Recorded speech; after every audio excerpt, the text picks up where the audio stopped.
माता की, भारत माता की। उत्तर प्रदेश के लोकप्रिय मुख्यमंत्री योगी आदित्यनाथ जी, केंद्रीय मंत्रिमंडल के मेरे साथी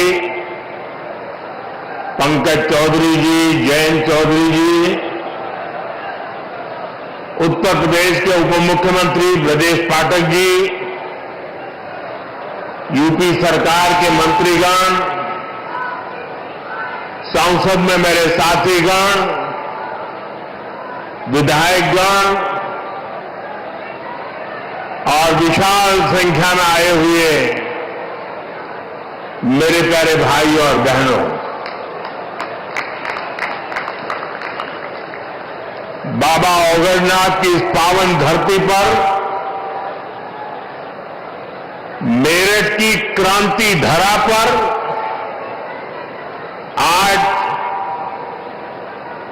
विकसित उत्तर प्रदेश, विकसित भारत, इसके लिए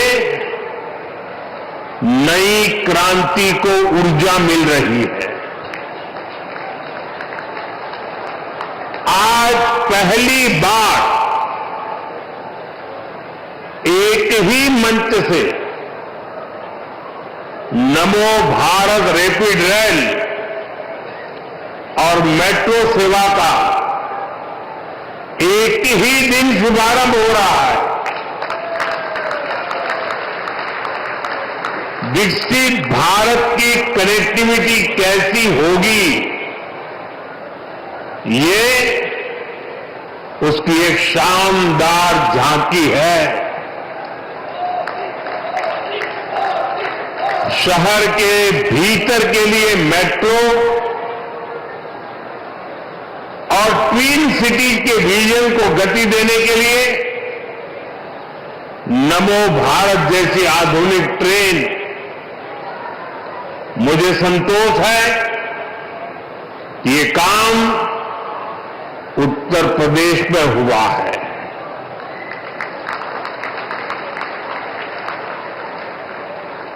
भाई और बहनों, आज का ये कार्यक्रम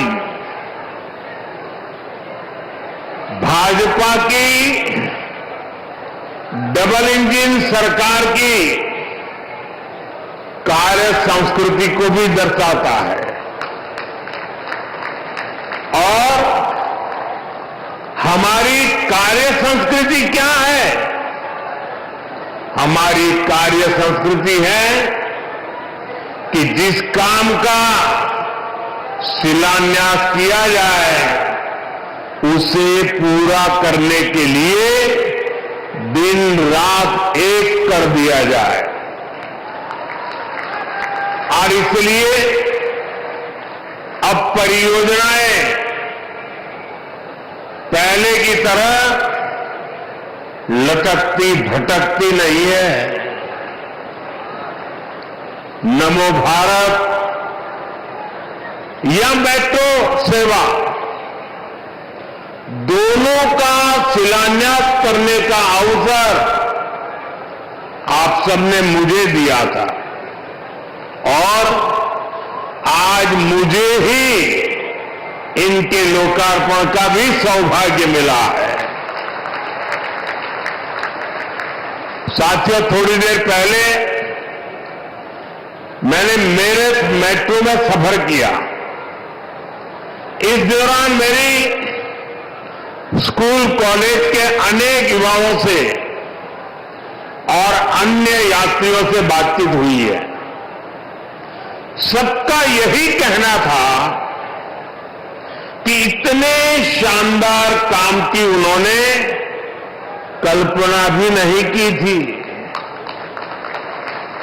और सब के सब लोग वो पुराने दिनों को याद कर रहे थे और खास तौर पर बहनों बेटियों ने मुझे बताया कुछ साल पहले तक शाम होते ही पूरे रूट में सन्नाटा छा जाता था। यहां डर और भय का माहौल होता था। अब एक तरफ कानून व्यवस्था भी सुधरी है और दूसरी तरफ लोगों को सुविधापूर्ण और सुरक्षित यात्रा का भी माध्यम मिला है। और साथियों, मुझे खुशी है कि नमो भारत रैपिड रेल से ये नारी शक्ति के सामर्थ्य का प्रतीक भी बनी है। इसमें train operator, station control staff,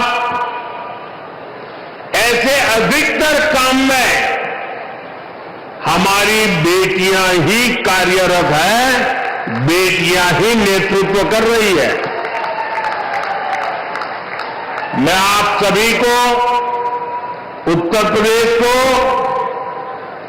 और दिल्ली वासियों को देश की पहली नमो भारत रैपिड रेल सेवा और मेरठ मेट्रो के लिए बहुत बहुत बधाई देता हूं। साथियों, मेरठ की इस धरती से मेरा भी एक विशेष नाता रहा है। जब 2014 के चुनाव हुए,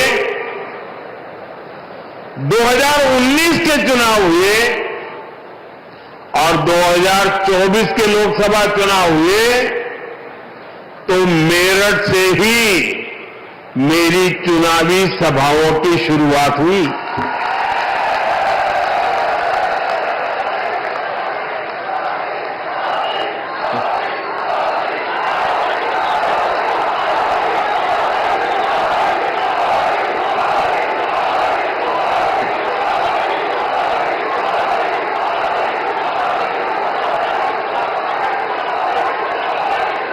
मेरठ के आप लोगों ने, यहां के किसानों ने, उद्यमियों ने, लघु उद्योगों से जुड़े श्रमिकों ने, कारीगरों ने, दुकानदारों ने मुझे हमेशा बहुत आशीर्वाद दिया है। और साथियों, मैंने तब भी कांग्रेस और सपा बसपा को कहा था कि अपनी जहरीली राजनीति छोड़िए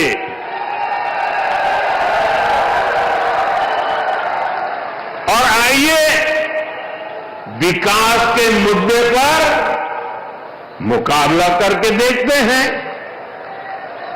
साथियों, इन दलों ने तो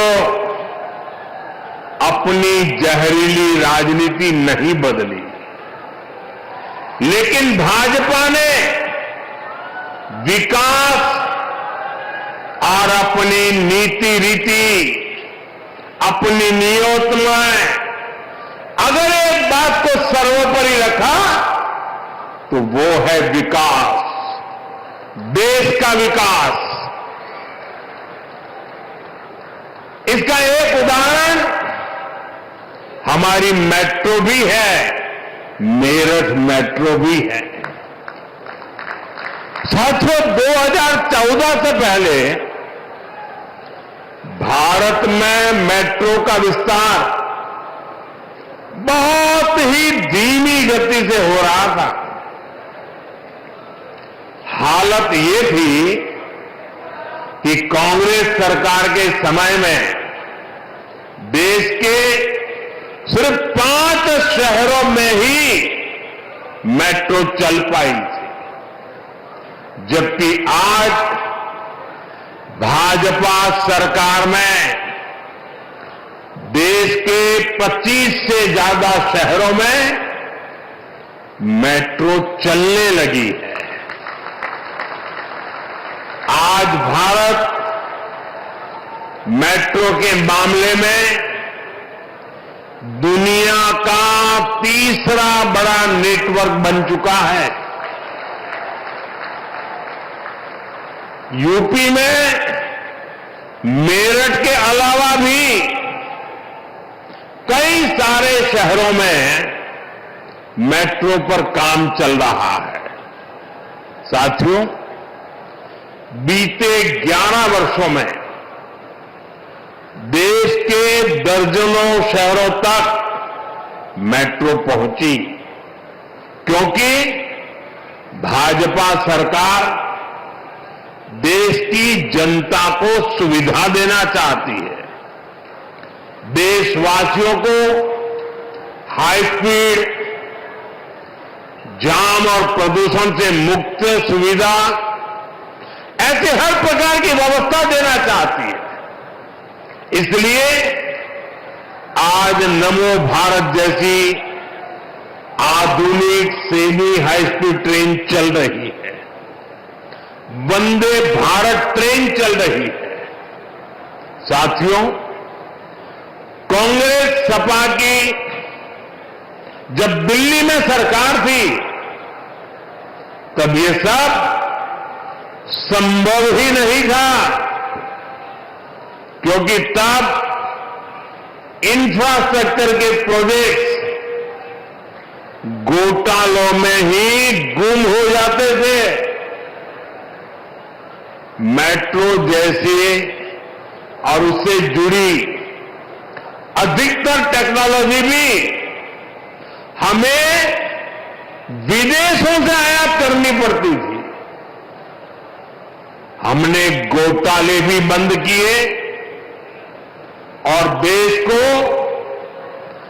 आत्मनिर्भरता के रास्ते पर भी आगे बढ़ाया, क्योंकि भाजपा की प्राथमिकता देश का विकास है, देशवासियों की सुविधा और समृद्धि है। आप यही देखिए, मेरठ वासियों का, पश्चिम यूपी वासियों का जीवन कैसे बदलने वाला है। सराय काले खां, आनंद विहार, गाजियाबाद और मेरठ, इन स्टेशनों पर भारतीय रेल, मेट्रो और बस अड्डों को आपस में जोड़ा गया है। देश में ये पहली बार हो रहा है जब एक ही स्टेशन, एक ही ट्रैक पर नमो भारत और मेट्रो रेल चलेगी। यानी एक ही प्लेटफॉर्म से आप शहर के भीतर भी यात्रा कर पाएंगे और उसी स्टेशन से सीधे दिल्ली भी आ जा सकते हैं। इससे मेरठ के आप जैसे हजारों साथियों को फायदा होगा, जो पढ़ाई के लिए, नौकरी के लिए, अन्य कामकाज के लिए रोजाना दिल्ली आते जाते हैं। जो लोग दिल्ली में नौकरी करते हैं और जिनका घर मेरठ में है, उनके लिए अब दिल्ली में किराए के घर में रहने की मजबूरी भी खत्म हुई है। साथियों, आज भाजपा की डबल इंजन सरकार आधुनिक इंफ्रास्ट्रक्चर पर जो इतना सारा पैसा खर्च कर रहा है, उससे आपका पैसा भी बचता है और युवाओं को रोजगार भी मिलता है। यहां पश्चिम यूपी में ही देखिए कैसे नए नए एक्सप्रेसवे बन रहे हैं, डेडिकेटेड फ्रेट कॉरिडोर बन रहे हैं। जेवर में इंटरनेशनल एयरपोर्ट बन रहा है। ये प्रोजेक्ट जब बनते हैं तब भी रोजगार मिलते हैं और बाद में नए उद्योग लगते हैं, नए कारोबार आते हैं, उससे भी रोजगार पैदा होते हैं। साथियों, उत्तर प्रदेश की ये धरती तो श्रम की धरती है, ये सृजन की धरती है। यहां के किसान हो, पशुपालक हो, छोटे लघु उद्यमी हो, बुनकर शिल्पकार हो, ये सभी विरासत और विकास के मंत्र को साकार कर रहे हैं। ऐसे में जब भारत का सामर्थ्य बढ़ता है तो उत्तर प्रदेश के इन सभी साथियों को भी फायदा होता है। साथियों, आप आजकल देख रहे हैं कि दुनिया के प्रति और दुनिया के लोगों के मन में भारत के प्रति कितनी आस्था है, लोग कितने आशावान हैं। दुनिया के अनेक विकसित देश आज भारत के साथ व्यापारिक समझौते कर रहे हैं।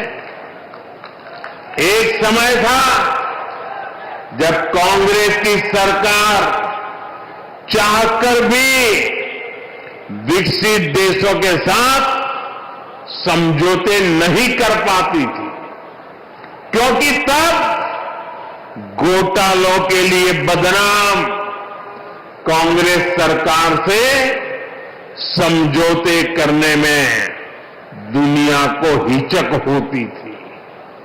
लेकिन आज विकसित देश भारत के साथ जुड़ने के लिए उत्सुक है, क्योंकि उनको भारत के विकास में अपना भविष्य दिखता है। उनके भारत की युवा शक्ति में उम्मीद दिखती है। आज दुनिया को लगता है कि भारत वो ताकत है जो 21वीं सदी की चुनौतियों का समाधान दे सकता है। साथियों, बीते वर्षों में भाजपा की सरकार ने जो वैश्विक समझौते किए, उससे लघु और कुटीर उद्योगों से जुड़े लोगों को भी बहुत फायदा होगा। इसका फायदा मेरठ के स्पोर्ट्स का सामान बनाने वालों को होगा। मेरठ की ही कैंची, खुर्जा की क्रॉकरी, मुरादाबाद का पीतल, बागपत का होम फर्निशिंग उद्योग, सहारनपुर की लकड़ी की नक्काशी, लेदर, टेक्सटाइल, ज्वेलरी से जुड़े उद्योग, ऐसे हर लघु और कुटीर उद्योगों को इन समझौतों का बहुत बड़ा लाभ होने वाला है। भाजपा की प्राथमिकता देश के छोटे बड़े शहरों के सामर्थ्य को दुनिया के कोने कोने तक ले जाने का है। यूपी के अलग अलग जिलों की पहचान बढ़ाना है। साथियों, हमारा मेरठ और ये पूरा क्षेत्र लघु उद्योगों का, एमएसएमई का बहुत बड़ा सेंटर है। इस वर्ष जो केंद्र सरकार का बजट आया, उसमें हमने लघु उद्योगों के लिए 10,000 करोड़ रुपए के विशेष फंड की घोषणा की है। इससे यूपी के एमएसएमई को लोन मिलना बहुत आसान होने जाएगा। बजट में हमने कपड़ा उद्योग के लिए, बुनकर समाज के लिए महात्मा गांधी ग्राम स्वराज योजना की घोषणा की है। इससे खादी, हैंडलूम, हस्तशिल्प को विश्व बाजार तक पहुंचाने में मदद मिलेगी। साथियों, पहले छोटे कारीगर केवल 10 लाख रुपए तक का सामान कुरियर से भेज सकते थे। अब यह सीमा पूरी तरह हटा दी गई है। इससे मेरठ सहित यूपी के सभी बुनकर और अन्य छोटे उद्यमी ऑनलाइन ऐप के जरिए अमेरिका या यूरोप के ग्राहकों को भी अपने प्रोडक्ट आसानी से बेच पाएंगे। साथियों, मेरठ, हापुड़ और आसपास के इस क्षेत्र ने चौधरी चरण सिंह जी के विजन को शुरुआती दिनों से देखा है। यह हमारी सरकार का सौभाग्य रहा कि हमें चौधरी चरण सिंह जी को भारत रत्न देने का सौभाग्य मिला। भाजपा की डबल इंजन सरकार उनके विजन पर चलते हुए किसानों की आय बढ़ाने के लगातार काम कर रही है। इसके लिए फूड प्रोसेसिंग पर बहुत बल दिया जा रहा है। पीएम किसान सम्मान निधि का पैसा भी छोटे किसानों के बहुत काम आ रहा है। अब तक यूपी के किसानों को पीएम किसान सम्मान निधि के तहत लगभग 95,000 करोड़ रुपए मिल चुके हैं। इसमें मेरठ के किसानों को भी लगभग 800 करोड़ रुपए मिले हैं। भाइयों और बहनों, एक तरफ आज देशवासी भारत को विकसित बनाने के लिए दिन रात मेहनत कर रहे हैं, लेकिन देश में ही कुछ राजनीतिक दल है जो भारत की सफलता को पचा नहीं पा रहे। अभी आपने देखा, भारत में दुनिया का सबसे बड़ा एआई सम्मेलन हुआ। दुनिया भर के 80 से अधिक देशों के प्रतिनिधि दिल्ली आए। दुनिया के करीब 20 देशों के राष्ट्राध्यक्ष भारत आए। लाखों लोग हिंदुस्तान के कोने कोने से दिल्ली में जुटे थे। दुनिया के विकासशील देशों में ऐसा सम्मेलन आज तक कभी नहीं हुआ। मैं जरा मेरठ के लोगों को पूछना चाहता हूं, ये जो एआई सम्मेलन हुआ, आपको गर्व हुआ कि नहीं हुआ? पूरी ताकत से बताइए, आपको गर्व हुआ कि नहीं हुआ? आपका माथा ऊंचा हुआ कि नहीं हुआ? आपका सीना चौड़ा हुआ कि नहीं हुआ? ये काम भारत के लिए हुआ कि नहीं हुआ है? भारत के युवाओं के लिए हुआ है कि नहीं हुआ है? भारत के भाग्य को बदलने के लिए हुआ है कि नहीं हुआ है? 21वीं सदी में लीडरशिप लेने के लिए हुआ है कि नहीं हुआ है? पूरा देश गर्व से भर गया।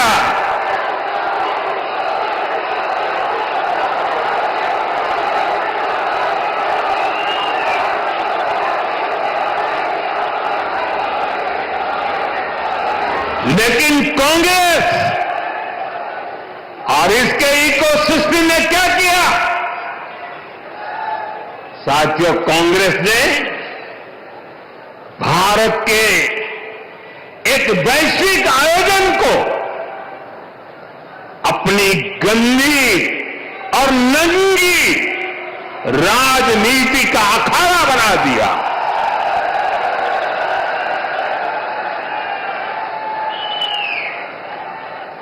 समारोह स्थल पर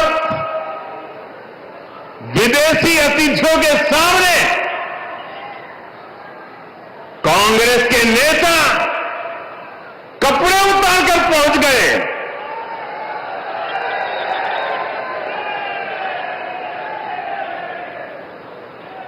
मैं कांग्रेस वालों को पूछता हूं,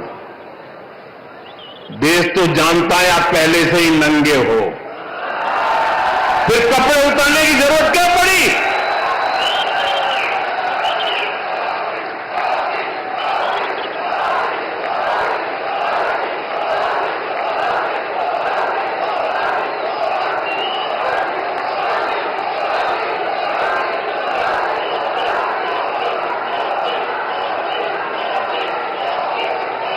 कांग्रेस के नेताओं ने वहां जो कुछ किया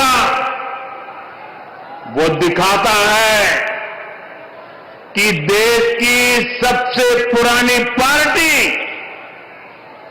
वैचारिक रूप से कितनी दिवालिया हो गई है, कितनी दरिद्र हो गई है। साथियों, कोई कल्पना नहीं कर सकता। हम तो वो लोग हैं जो गांव में किसी के यहां शादी ब्याह होता है तो पूरा गांव उसे सफल बनाने में जी जान से जुट जाता है, ताकि मेहमान गांव की एक अच्छी छवि लेकर जाएं। कांग्रेस तो अपने ही देश को बदनाम करने में जुटी है।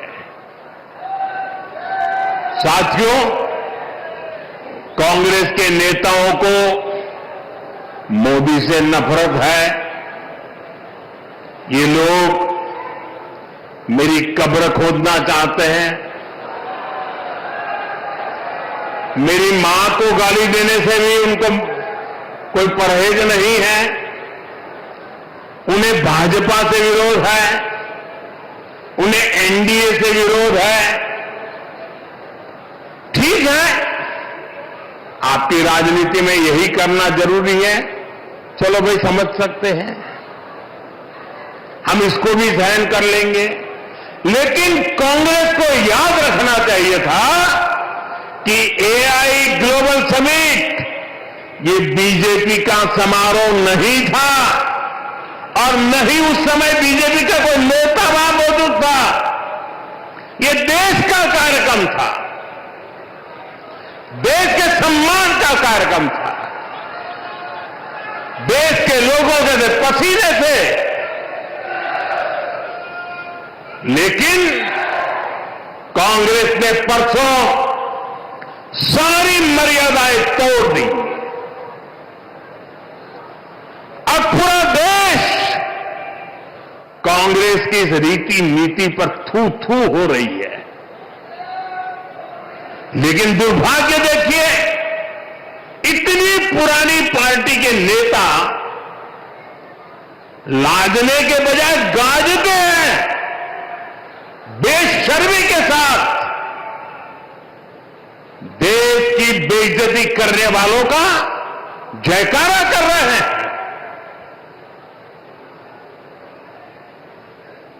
और ये मामला कांग्रेस की हरकतों का लगातार चल रहा है। पार्लियामेंट में क्या किया?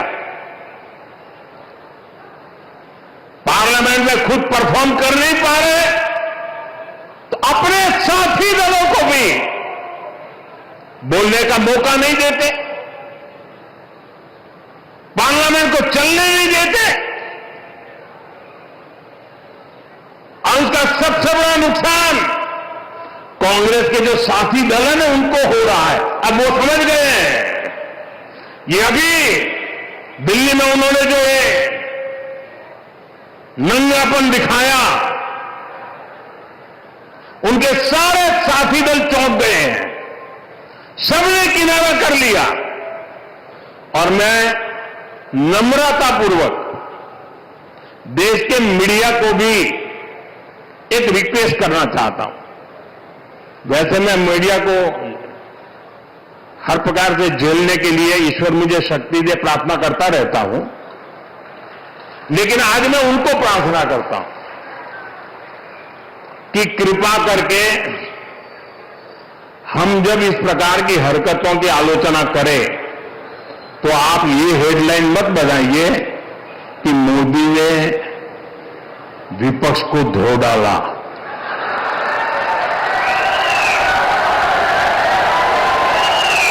आप कांग्रेस को बचाने की ये चालाकियां बंद कीजिए। ये विपक्ष करके आप कांग्रेस को बचा रहे हैं, और विपक्ष में जो और साथी बैठे हैं वो भी समझ गए हैं कि पाप कांग्रेस करती है और भुगतना उनको पड़ता है।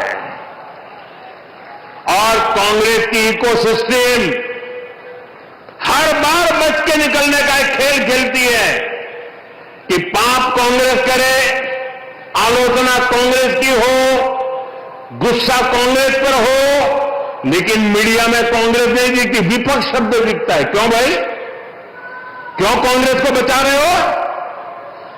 ऐसा करने से आप न कांग्रेस को बचा पाते हो, न कांग्रेस को सुधरने के लिए मजबूर करते हो। अगर आप एक बार छापना शुरू कर दोगे, बोलना शुरू कर दोगे, ये जनरल विपक्ष का दोष है। अब देखिए दिल्ली में जो हुआ, क्या उसमें कोई टीएमसी के लोगों ने पाप किया है? नहीं किया है। डीएमके के लोगों ने पाप किया है? नहीं किया है। बसपा के लोगों ने पाप किया है? नहीं किया है। फारूक अब्दुल्ला जी की पार्टी ने पाप किया है? नहीं किया है। सिर्फ और सिर्फ सरफरे नेता, कांग्रेस के बेलगाम नेता देश को तबाह करने पर तुले हुए हैं। अगर आपको प्रधानमंत्री की कुर्सी पर बैठना है तो पहले आपको जनता के दिल जीतने पड़ेंगे।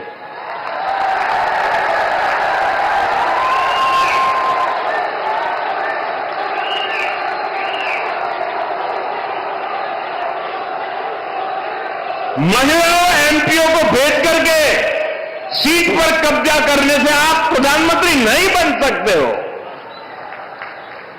और माताओं बहनों को इस प्रकार से आगे करने की क्या मजबूरी है आपकी? क्या इतने खोखले हो गए आप लोग? साथियों, कांग्रेस देश के लिए बोझ बन गई है, और मुझे इस बात का संतोष है कि दिल्ली में जो घटना घटी, कांग्रेस के सभी साथी दलों ने कांग्रेस की भरपूर आलोचना करने की हिम्मत दिखाई है।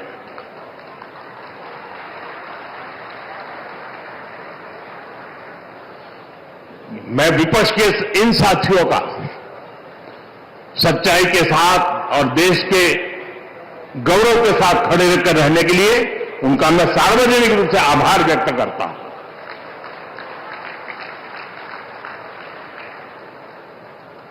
साथियों, भाजपा सरकार के लिए देश का विकास, यूपी का विकास सर्वोपरि है।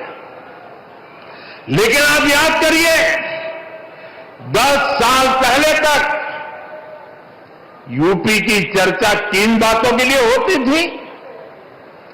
हर किसी को मेरठ के दंगे, पश्चिम यूपी में क्रिमिनलों की गैंग, खराब सड़कें, बिजली की कटौती और पिछड़ेपन की परिस्थितियां, यही कुछ चर्चा में रहता था। पश्चिमी यूपी के अपराध पर फिल्में बनती थी, फिल्में। सपा सरकार ने यूपी का ये हाल करके रखा था। लेकिन आज यूपी को विकास के लिए जाना जा रहा है। आज हमारे यूपी को ब्रह्मोस के लिए मोबाइल फोन बनाने, और एयरपोर्ट के लिए पर्यटकों की सुविधा लगातार बढ़ती संख्या के लिए जाना जाता है। यूपी स्पोर्ट्स इकोसिस्टम में भी अपनी पहचान बढ़ा रहा है। मेरठ में स्पोर्ट्स यूनिवर्सिटी का काम तेजी से पूरा किया जा रहा है। साथियों, सपा राज में जो अपराधी बेखौफ गुमा करते थे, वो आज योगी जी की सरकार में जेलों में दिन बिता रहे हैं। आज किसी की हिम्मत नहीं है कि कॉलेज से पढ़कर निकल रही हमारी किसी बेटी का अपमान कर सके। साथियों, जब कानून व्यवस्था सुधरती है तो व्यापार, कारोबार और दुकानदारी के लिए भी माहौल बनता है। इसलिए आज यूपी की अर्थव्यवस्था में भी जबरदस्त उछाल देखने को मिल रहा है। योगी जी के नेतृत्व में यूपी देश का बड़ा मैन्युफैक्चरिंग हब बन रहा है। कल ही मुझे यूपी की पहली सेमी कंडक्टर फैक्ट्री का शिलान्यास करने का अवसर मिला है। इस सेमी कंडक्टर फैक्ट्री के बनने से यूपी का सामर्थ्य और ज्यादा बढ़ जाएगा। इससे यहां नए निवेश, नए रोजगार के लिए अद्भुत संभावनाएं बनेगी। मैं आपको विश्वास दिलाता हूं, भाजपा की डबल इंजन सरकार ऐसे ही यूपी को देश की सबसे बड़ी इकोनॉमी बनाने के लिए काम करती रहेगी। यूपी विकसित होगा तो ही भारत विकसित होगा। एक बार फिर आप सभी को नमो भारत ट्रेन और मेट्रो प्रोजेक्ट के लिए बहुत बहुत शुभकामनाएं देता हूं। ये वंदे मातरम के 150 वर्ष मना रहे हैं। मेरे साथ बोलिए, वंदे मातरम, वंदे वंदे वंदे वंदे वंदे वंदे वंदे वंदे वंदे वंदे वंदे। For more of such videos, do like, share and subscribe to ET Now Swadesh.